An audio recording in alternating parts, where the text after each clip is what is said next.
Corruption Watch has released its 2024 Procurement Watch report, which focuses on what it's observed as some of the current procurement risk trends. It has found that so-called contract deviations had increased in the 2023-2024 financial year, reporting that amounting to 24.8 billion rand. That's up from 11.9 billion rand in the previous financial year.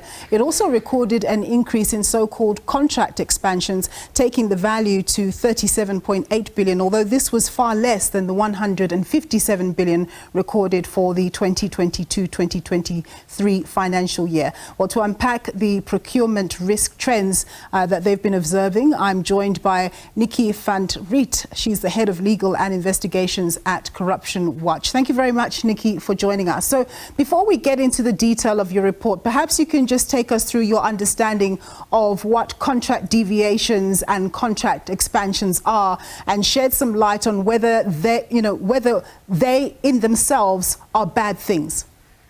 Absolutely. So what is a deviation? There's a very specific set of laws and practices that a procuring entity has to follow when procuring goods and services from the state. A deviation takes place when a procuring institution has not actually followed the prescribed procurement method. That in and of itself is not per se a bad thing. There may be valid reasons for that deviation having taken place, and it's what the Procurement Watch tool is all about, is really trying to sort of unpack whether those reasons are valid or not. And then we've got contract expansion. So this is a process that happens when an existing contract, which has already gone through a procurement process, which is after an award has been made. So where there is an existing contract for a certain value in place, and the contract has increased the value of the contract price over the period of the contract in exchange for more work.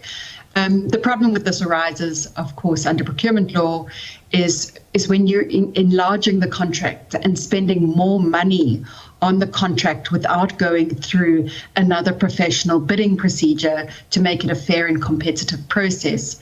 But again, there may be valid reasons for this. So it's all about unpacking the data, having a look and seeing if the reasons are justifiable. Yeah. So in the year 2023-2024, you found that both contract deviations and contract expansions had risen. Which public bodies were the main culprits in this regard, and what's your reading of these developments? So the highest value, just if we look at deviations specifically, the highest value deviations is the National Home Builders Registration Council with a Microsoft contract of 3 billion. And then the second highest deviation is from Eskom Holdings with GE's Steam Power. The full name is S&E Africa. And that is also a 2 billion rand. That's a 2 billion rand expansion. So This is really the second year in a row that we are seeing significant increases between the last two preceding years. So we've had, obviously, as you said, the 247% increase. So if you're looking at it from 2021 to 2022 and 2023 to 2024, we've actually had a 510% increase in deviations reported. So against the backdrop of what we saw from 2017, where we started seeing a relative decrease in deviations, this kind of massive increase over the last 2 years really is cause for concern.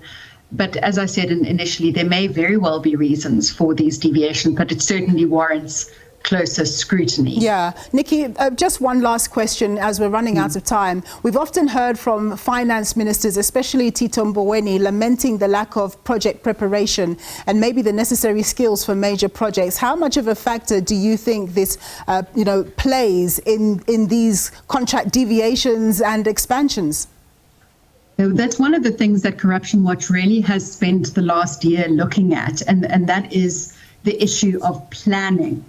Because if you fail to plan, obviously your contracts are not going to be aligned. So what we've spent the year doing is making sure and writing to every single government department virtually to say, have you planned for 2023, so that we can look at whether the figures actually tie up with your ultimate spend, because if your ultimate spend is not tying up, we can see that you haven't planned, which is actually not a good enough reason for deviating and expanding on a contract. All right, Nicki, thank you so much for your insights, and perhaps we speak to you in the future to get more detail. That was Nicki van Riet.